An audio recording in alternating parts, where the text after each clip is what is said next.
आपको मिलेगा हर खबर राष्ट्र की आवाज पर। आइए देखते हैं आज की पहली खबर संख्या 1। नवादा में केंद्रीय मंत्री गिरिराज सिंह ने किया प्रेस वार्ता। नवादा से अनिल शर्मा की रिपोर्ट। नवादा में एक शादी समारोह में आए केंद्रीय मंत्री गिरिराज सिंह शादी समारोह से लौटने के बाद पत्रकारों से वार्ता की। उन्होंने कहा कि किसानों की आय दुगनी की गई है। वहीं हैदराबाद नगर निकाय चुनाव के बारे में पूछे जाने पर कहा कि यह चुनाव देश को एक दिशा देने वाली चुनाव है। उन्होंने यह भी कहा कि ओवैसी जो है राज्यसभा के अंदर वंदे मातरम नहीं कहते हैं। वहीं बिहार सरकार के बारे में पूछे जाने पर उन्होंने कहा कि बिहार की गति को और तेजी से विकास किया जाएगा। जो पहले 15 साल में हुआ था उसमें विपक्ष के पास कोई मुद्दा नहीं है। सदन के अंदर हंगामा करते रहते हैं, वे निंदनीय है।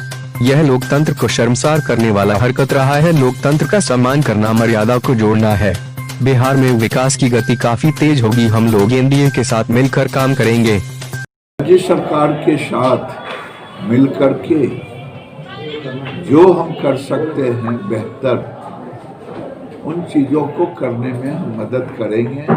खास करके अभी हम पशुपालन और मत्स्य के मंत्री हैं।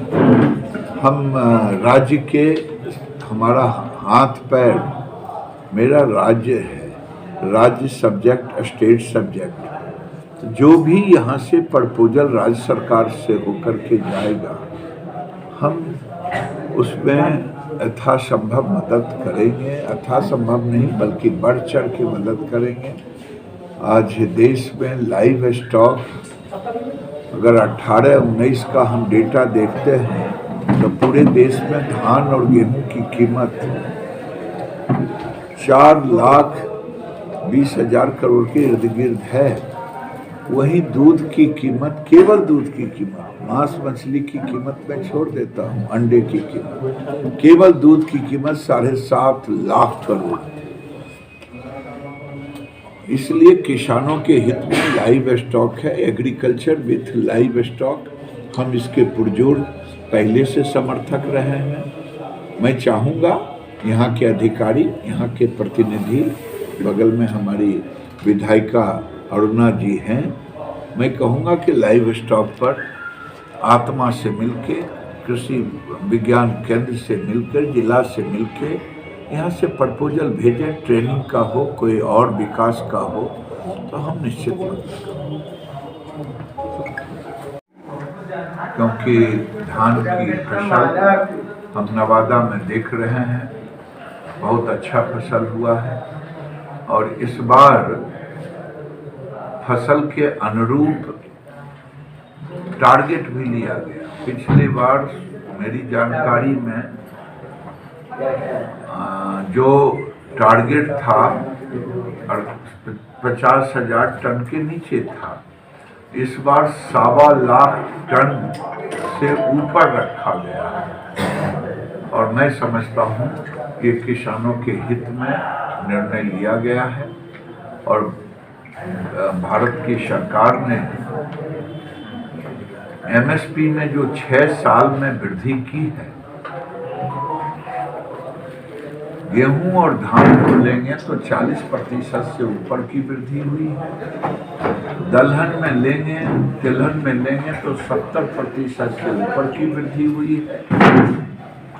और मोदी की सरकार किसानों के प्रति समर्पित सरकार है, जिसका परिणाम है कि अभी किसानों के खाते में सम्मान मानदेय 6,000 रुपया प्रति किसान, चाहे उनके पास 10 कट्ठे का ही क्यों नहीं होल्डिंग हो। ये पहली बार देश में किसानों के हित में उठाया गया कदम है। मैं मानता हूं कि आने वाले दिन में जिस ढंग से किसान को सुविधा चाहिए, यही किसान 6 साल पहले यूरिया के लिए दुकानों पर सरकार के, जिला के अधिकारियों के बीच लाठी तक चलता था, बड़े झुंड लगते थे, धरना तक होता था। आज किसान यूरिया इजीली मिल रहा है, लोग भूल चुके हैं। नीम कोटेड यूरिया प्रधानमंत्री ने ला दी। तो मैं समझता हूं कि ये सब किसानों के हित में ही कर रहे हैं और आगे 10,000 फार्मर प्रोड्यूसर कंपनी बनाने का जिसमें प्रगति हो रहा है। एक तरफ एमएसपी रहेगा, दूसरे तरफ जो एफपीओ है वो किसानों के हित में काम करेगा। आज के तारीख में मैं समझता हूँ एक बड़ा काम कि मैं जो भी कोई ऐसा विषय नहीं है। मैं आया था, विजय भांजी एक सजग पत्रकार ही नहीं थे, बल्कि एक राष्ट्रवादी छवि के रूप में विजय भांजी का है। और विजय भांजी निर्भीकता से राष्ट्रवाद के विषय पर नवादा में एक स्तंभ के रूप में थे। उनका निधन उनके परिवार के लिए तो बहुत दुखदाई है, लेकिन नवादा, पूरे नवादा के लिए भी दुखदाई है। मैं बेगूसराय में था, बेगूसराय के पत्रकार संघ ने भी उनके इस मृत्यु पर दुख प्रकट किया और मैं कल वहीं से यहाँ आया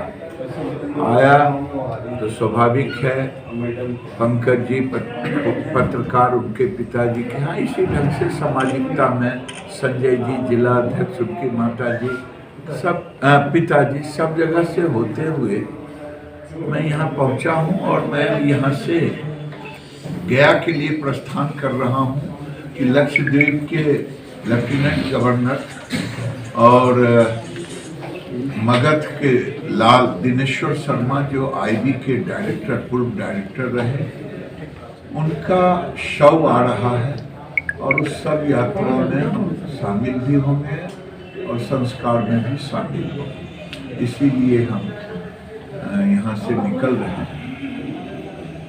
कल हैदराबाद में नगर निगम का चुनाव का रिजल्ट आया। वो चुनाव देश को एक दिशा देने वाली चुनाव था और उस चुनाव में राष्ट्रवाद का ध्वज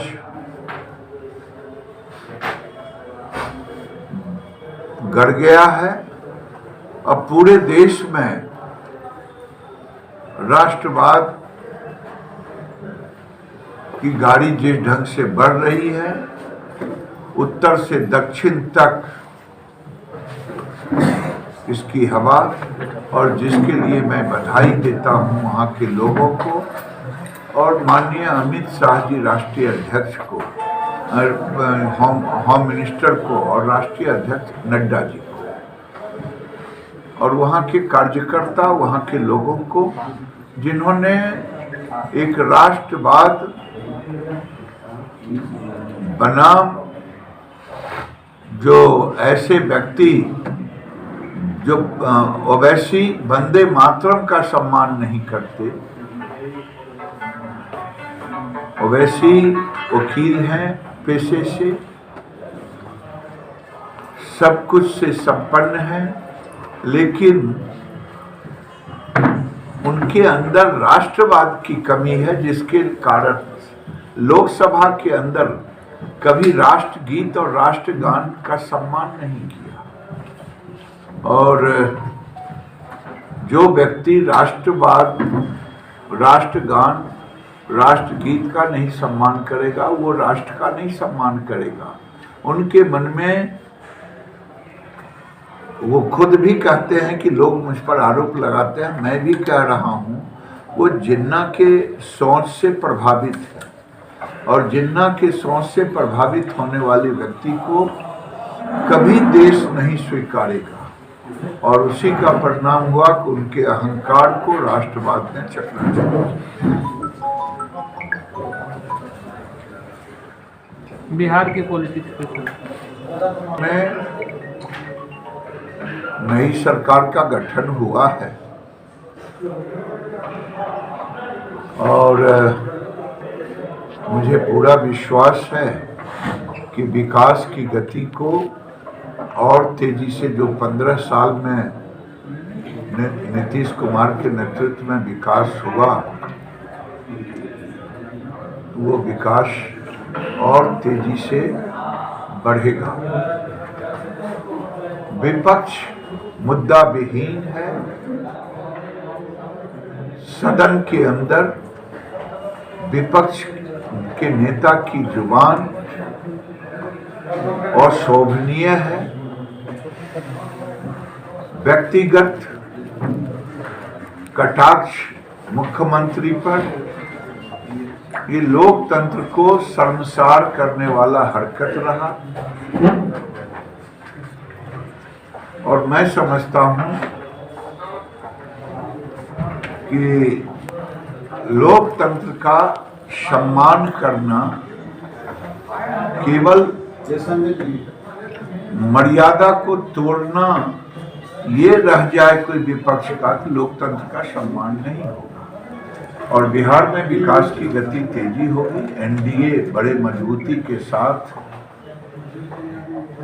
हर आगे कदम बढ़ा रहा है और आगे बढ़ाएगा।